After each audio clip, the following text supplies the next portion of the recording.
So, hi, hello. This is one of the question of JEE Advanced 2025 physics और मतलब ये Irodov का question है, ठीक है। इरोडोव से उठ के आईआईटी वालों ने डाल दिया पेपर में, ठीक है। और इस क्वेश्चन में कुछ नहीं है, मतलब सोचने को तो मतलब दो जो सबको पता है कैसे करना है वो सबको पता है, लेकिन इस क्वेश्चन में मेनली कैलकुलेशन है, राइट। तो एक बार क्वेश्चन रीड करते हैं। In a scattering experiment, a particle of mass 2m collides with another particle of mass m, which is initially at rest. Okay, assuming the collision to be perfectly elastic, ठीक है, elastic collision है, the maximum angular deviation theta of the heavier particle as shown in the figure in radians is okay। तो हम लोग देख सकते हैं कि क्या है, कुछ क्वेश्चन में तो मतलब सभी को समझ आ गया होगा कि 2m मास का पार्टिकल है, उसका कुछ इनिशियल वेलोसिटी है u, वो जाके एक m मास के पार्टिकल से टकराता है जो कि जिसका इनिशियल वेलोसिटी 0 होता है। फिर जो 2m मास वाला जो है वो इधर जा जो फिर जो 2m मास वाला है वो इधर जाता है और m मास वाला जो होता है इधर जाता है।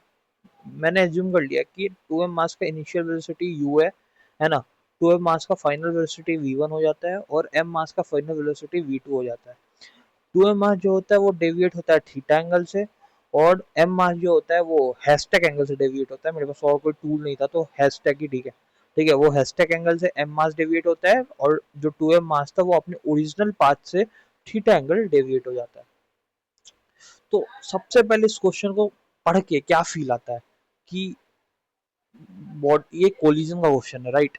तो कोलिजन का क्वेश्चन है, और कोलिजन के क्वेश्चन में क्या होता है, एक्सटर्नल फोर्स नहीं होता, ठीक है। एक्सटर्नल फोर्स नहीं होता, अगर एक्सटर्नल फोर्स नहीं है तो मोमेंटम तो कंजर्व रहेगा, सबसे पहले ये आता है मोमेंटम कंजर्व रहेगा। और क्योंकि यहाँ पे इलास्टिक लिख दिया गया है, इलास्टिक, तो यहाँ पे टोटल एनर्जी कंजर्व रहेगा, है ना। तो इस पूरे क्वेश्चन को पढ़ने से ही दो चीज तो पक्की तरीके से समझ आ जाती है कि यहाँ पे एनर्जी कंजर्व रहेगा और क्या रहेगा कंजर्व, मोमेंटम कंजर्व रहेगा। अब हम लोग आगे आते हैं। तो first thing we have to observe, here is no external force. Obviously collision का है, कोलिजन हो रहा है तो एक्सटर्नल फोर्स नहीं है, ठीक है। अगर अब हम लोग नीचे आते हैं तो total energy of the system is conserve, obvious बात है, इलास्टिक कोलिजन बता दिया। इलास्टिक कोलिजन में नो लॉस ऑफ एनर्जी होता है, तो हाफ मतलब initial initial kinetic energy is equal to final kinetic energy हम लोग कर रहे हैं, ठीक है। तो half into 2m into u square, u is the initial velocity of this particle, right.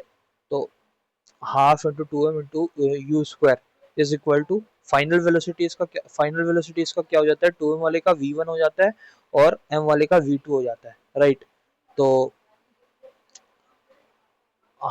Half into 2m into u square is equal to half into 2m into वी1 square plus half into m into वी2 square. तो यहाँ पे हम लोग energy conservation लगा के एक इक्वेशन बना लिए, राइट। अब हम लोग दूसरा इक्वेशन बनाना है, ठीक है। देखो यहाँ पे ध्यान से देखोगे तो तीन वेरिएबल है, v1 v2 एंड u। तो हमें तीन इक्वेशन बनाना पड़ेगा और तीन इक्वेशन सफिशियंट दिया हुआ है बनाने को, ठीक है। अब हमें मोमेंटम कंजर्व कराना है। मोमेंटम हम लोग दो तरीके से कंजर्व कराएंगे, ठीक है। हम लोग मोमेंटम एक तो एक्स एक्सिस के अलोंग करवाएंगे कंजर्व, एक वाई एक्सिस के अलोंग कंजर्व करवाएंगे, राइट। तो अगर हम लोग देखें एक्स एक्सिस के अलोंग मोमेंटम कंजर्व करवाते हैं, राइट। तो इनिशियल वेलोसिटी क्या था, 2mu, ठीक है, एक्स अलोंग एक्स डायरेक्शन के अलोंग, है ना। और फाइनल क्या हो जाता है, 2m v1 cos theta plus m v2 cos hashtag hashtag, ठीक है। क्योंकि v1 जो ये v1 है इसका एक्स के along v1 cos theta velocity है, और ये जो v2 है उसका एक्स के along v2 cos cos hashtag velocity है। तो यहाँ पे हम लोग मोमेंटम कंजर्व करवा दिए एक्स के अलोंग। अब हम लोग को एक और इक्वेशन चाहिए, तो मोमेंटम हम लोग वाई के अलोंग भी कंजर्व करवा सकते हैं। हम लोग वाई के बारे में इस क्वेश्चन में क्यों सोच रहे हैं, क्योंकि इस क्वेश्चन में पहले वाई के अलोंग कोई वेलोसिटी नहीं था 2m के पास, लेकिन बाद में जाके बाद में जाके इस m पार्टिकल के पास भी वर्टिकल वेलोसिटी हो जाता है और इस 2m पार्टिकल के पास भी वेलोसिटी हो जाता है वर्टिकल डायरेक्शन में, ठीक है। तो एक इक्वेशन बनाने में वो हेल्प करेगा। तो इनिशियल इनिशियल क्या था, इनिशियल जो है जीरो था, वाई डायरेक्शन के अलोंग कोई भी वेलोसिटी, कोई भी पार्टिकल वाई डायरेक्शन के अलोंग नहीं चल रहा था। After collision 2m1v1 sin theta और m v two sine hashtag. Minus इसलिए है क्योंकि इसका डायरेक्शन अगर ऊपर की तरफ है तो इसका डायरेक्शन नीचे की तरफ है, राइट। अब हम लोग आगे आते हैं, तो मतलब बेसिकली अगर हम लोग इस इक्वेशन को यहाँ से एक थर्ड जो इक्वेशन है उससे हम लोग का एक वैल्यू आता है 2v1 sine theta is equal to v2 sine hashtag. और ये v1 और v2 का रिलेशन, तो देखो सबसे पहले हम लोग को क्या था, u v1 v2, ये तीन अलग अलग वेरिएबल्स है। थर्ड इक्वेशन से क्या हुआ, v1 और v2 रिलेट हुआ। ध्यान से सुनना, थर्ड इक्वेशन से क्या हुआ, v1 और v2 रिलेट हो गया to v1 sin theta is equal to v2 sin hashtag. ठीक है, अब हमें क्या करना है, v1 जैसे कि v2, तो v2 को हम लोग क्या लिख सकते हैं, 2v1 sin theta by sin hashtag. तो v2 को हम लोग सेकेंड इक्वेशन में v1 के टर्म में, या ये जो है यहाँ पे, एक सेकेंड, यहाँ पे जो है v2 is equal to v1 two v1 sine theta by sine hashtag यहाँ पे डाल देंगे। तो फिर क्या होगा, ध्यान से सुनना, फिर क्या होगा कि हम लोग यहाँ पे भी v1 हो जाएगा, यहाँ पे भी v1 हो जाएगा और यहाँ पे u हो जाएगा। फिर हम लोग v1 और u को रिलेट कर पाएंगे, राइट। v1 और u को रिलेट कर पाएंगे, और v1 को अगर u से रिलेट कर देंगे, v2 v1 से रिलेट हो गया, तो v2 को हम लोग u से भी रिलेट कर सकते हैं।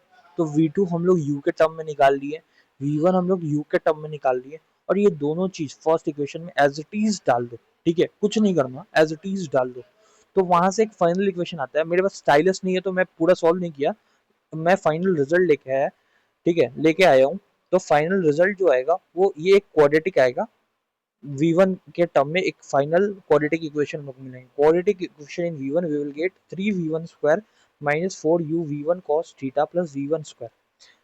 ठीक है, अब यहाँ पे हम लोग क्या करेंगे, d greater than equal to zero करेंगे, तो सिंपल सा b square minus 4ac is greater than equal to zero करेंगे। यहाँ पे आई गेस एक मिस्टेक हो गया है, यहाँ पे u होगा, एक सेकंड मैं इसको कर ही देता हूँ। ठीक, यहाँ पे v1 नहीं होगा, यहाँ पे u होगा, u, जो ये वाला u है ना, ये यहाँ पे होगा। तो बी स्क्वायर माइनस 4ac अगर हम लोग करेंगे तो 16u square cos square theta minus में 12u square is greater than equal to zero, और वहां से आता है cos theta greater than equal to 2/3, right. एक सेकेंड, तो जस्ट वहां से हम लोग cos theta greater than equal to 2/3 निकाल लिए। अब इससे क्या पता चल रहा है, इससे क्या पता चल रहा है कि कॉस थीटा 2/3 से बड़ा होगा। ठीक है, अब हम लोग रिलेट कर सकते हैं ऑप्शन से चेक करके। तो अगर हम लोग ऐसे देखें, cos theta greater than equal to 2/3, 2/3 क्या होता है, 0.66 के आसपास होगा। ठीक है, 0.66 के आसपास होगा। 0.66 किससे बड़ा है, 0.5 से तो बड़ा है। ठीक है, 0.5 से तो बड़ा है। तो बेसिकली कॉस 60 क्या होता है, 0.5 होता है, तो 60 डिग्री से तो छोटा होगा। ठीक है, क्योंकि कॉस जो है वो डिक्रीजिंग फंक्शन है, तो कॉस 60 अगर 0.5 आ जा रहा है, ठीक है, तो 60 डिग्री से छोटा होगा। ठीक है, और अगर हम लोग बात करें 60 डिग्री से छोटा होगा, तो कौन कौन से ऑप्शन एलिमिनेट हो जाते हैं, इससे ये हम लोग पहले पकड़ते हैं। तो इसके कारण डी ऑप्शन तो अब हो गया कि डी ऑप्शन होगा नहीं, क्योंकि मतलब सॉरी डी नहीं, सी, सी ऑप्शन तो होगा नहीं, क्योंकि cos 60 1/2 होता है, और यहाँ पे हम लोग निकालें कि cos थीटा का वैल्यू 0.66 से बड़ा होगा, तो सी ऑप्शन गया। वैसे cos 180 -1 होता है, तो ए ऑप्शन भी गया, क्योंकि 0.66 से बड़ा चाहिए। फिर tan इनवर्स 1/2 सॉल्व करोगे ना, tan इनवर्स 1/2, तो इसको भी चेक करना, ये भी नहीं आ रहा। ठीक है, और ये सिंगल करेक्ट में था ऑब्वियसली, तो हमें cos 30 का वैल्यू सबको पता रहता है, cos 30 जो होता है वो √3/2 के इक्वल होता है। देखो यहाँ पे cos 30 जो होता है वो √3/2 के इक्वल होता है, जिसका वैल्यू 0.866 है, जो कि किससे बड़ा है, जो कि ऑब्वियस सा बात है 2/3 मतलब 0.66 से बड़ा है। cos 30 degree is the answer. ठीक है, तो मतलब इजी सा क्वेश्चन था। ड्यूरिंग द एग्जाम मेरे से भी ये क्वेश्चन नहीं बना था एक्चुअल में, क्योंकि इसमें जो ये तीन इक्वेशंस है ना, इनको सॉल्व करने में बहुत ज़्यादा मतलब एग्जाम टाइम में ड्यूरिंग द प्रेशर बहुत ज़्यादा ये टाइम टेकिंग है। ठीक है, और बाकी ये तुम अगर ये तीनों इक्वेशन को बना लेते हो, फिर अगर ये फाइनल इक्वेशन तक पहुंच जाते हो, ये फाइनल इक्वेशन तक पहुंच जाते हो, फिर D greater than equal to zero करके, ये करके फिर ऑप्शन चेकिंग करके, ये कोई बहुत हार्ड क्वेश्चन नहीं बचा। So thank you. अगर मैं एक और इलस्ट्रेशन सोच रहा हूँ अपलोड कर दूँ। Okay, thanks.